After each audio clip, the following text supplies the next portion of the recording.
What if I told you a masked phantom prowled Texarkana's moonlit roads, targeting innocent lovers? And after nearly 80 years, nobody knows his true name?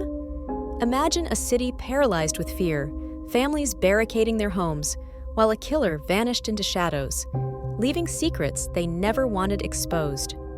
Would you dare walk those roads alone?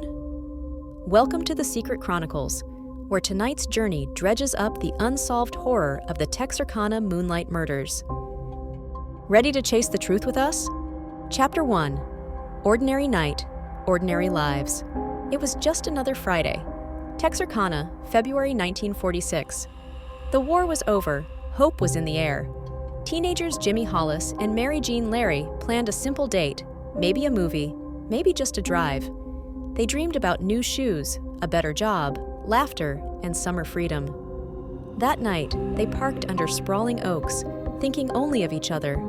You've been there, falling in love, savoring a quiet moment. What would you give for one more peaceful night before life changes forever?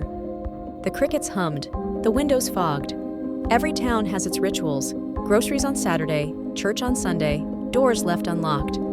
Parents trusted the night. But what would you do if the darkness hid something watching you? Across the railroad tracks, trouble brewed. Nobody really worried, until headlights cut the night and a masked figure stepped from the trees. What happened next twisted the city's heartbeat. Would you, like Jimmy and Mary, have stayed? Or would you have run? Chapter 2. Evil in the Shadows. In seconds, paradise turned to terror. A man, face obscured by a white sack with slits for eyes, yanked open the car door. "Get out!" he ordered, voice low and strange. Mary's hands shook as Jimmy tried to reason with the stranger, but a pistol cracked the night. Cold metal struck Jimmy's skull. Mary screamed as the masked man assaulted her, warning her to flee and never look back. They survived, battered and bleeding. But as police arrived, it was clear: Texarkana wasn't safe anymore. Less than a month later, another pair, Richard Griffin and Polly Ann Moore, never made it home from a quiet night out. Their bodies found, bullet-riddled, posed in their car, left as a message. Was this a coincidence? Or the workings of someone with a thirst for fear? A city froze. Mothers pulled loved ones indoors. The phantom had struck twice. Would he do it again? What would you do if someone you loved disappeared in the dead of night? Chapter 3. Broken Promises. By spring, horror bled into daylight. The police and the FBI flooded Texarkana. Investigators promised safety, but every promise crumbled as clues slipped away. A third attack, Paul Martin and Betty Jo Booker, both teenagers, ended in tragedy.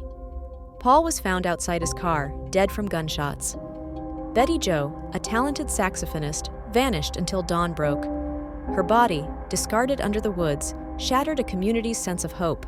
Here's what investigators discovered. Every lead fizzled. Witnesses saw a shadow but offered no face or motive. Some claimed the killer spoke gently before firing. Others described animalistic rage. Detectives clashed, chasing dead ends, as families begged for answers. Technology was primitive.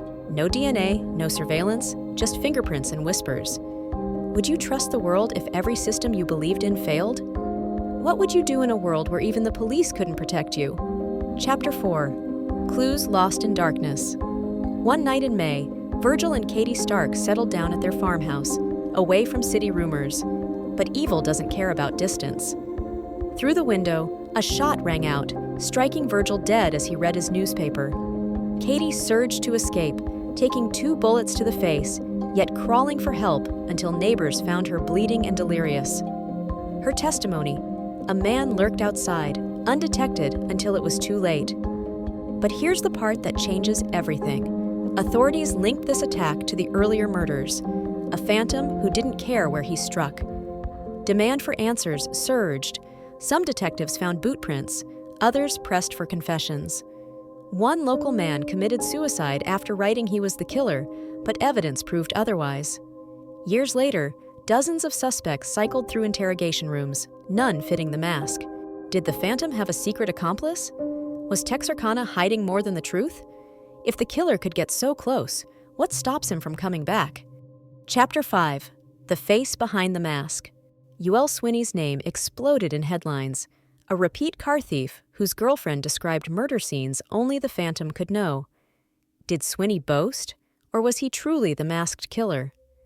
The detectives staked their reputations, convinced Swinney's confession held weight. His girlfriend Peggy named time, date, and places, then changed her story, marrying him for legal protection. No weapon matched the wounds, no prints matched the crimes. Some believed Swinney was scapegoated to end the panic. Others wondered if more powerful criminals had orchestrated cover-ups. Wild theories swirled. Corrupt officials protected the Phantom. Evidence vanished in the shuffle. Was it incompetence or conspiracy? If you lived then, would you trust the authorities or suspect a broader plot? Could you see someone's guilt through a mask and a lie? Chapter 6. No justice, no answers. Summer faded. The Phantom's reign ended as suddenly as it began. Texarkana tried to recover. Doors stayed locked. Roads stayed empty after sundown. Swinney went to prison for car theft, but not murder. The city murmured, was he really the Phantom?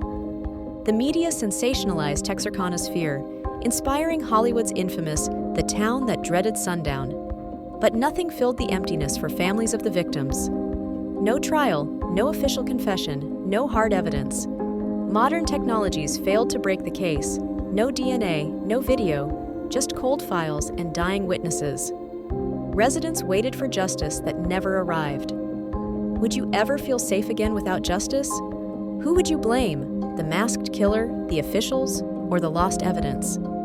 If your story ended unfinished, could you ever rest easy? Chapter 7. A legacy of fear. Decades passed, but scars lingered. Today, Texarkana remembers the Phantom with fear and curiosity, driving those same lonely roads, asking why no one ever solved the case. Podcasts, books, and documentaries keep the mystery alive. Theories persist.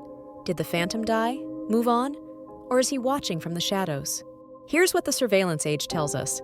If this happened now, cameras and forensic science could have traced every step. But the Phantom killer's shadow proves some secrets survive modern progress. Families grieve in silence. Skeptics blame a failed justice system. The rest of us wonder, if evil wears no face, how do you ever catch it? What if you uncovered new evidence today? Who would you trust to reveal it? Would Texarkana ever truly heal? So, what do you believe? Was the Phantom killer ever identified? Or is Texarkana's greatest secret hidden forever? Could you solve it? Or would you join the ranks of the haunted? Subscribe to the Secret Chronicles. Drop your theories and help us expose the truths they don't want revealed. Every shadow hides a story. Join us and let's chase answers together.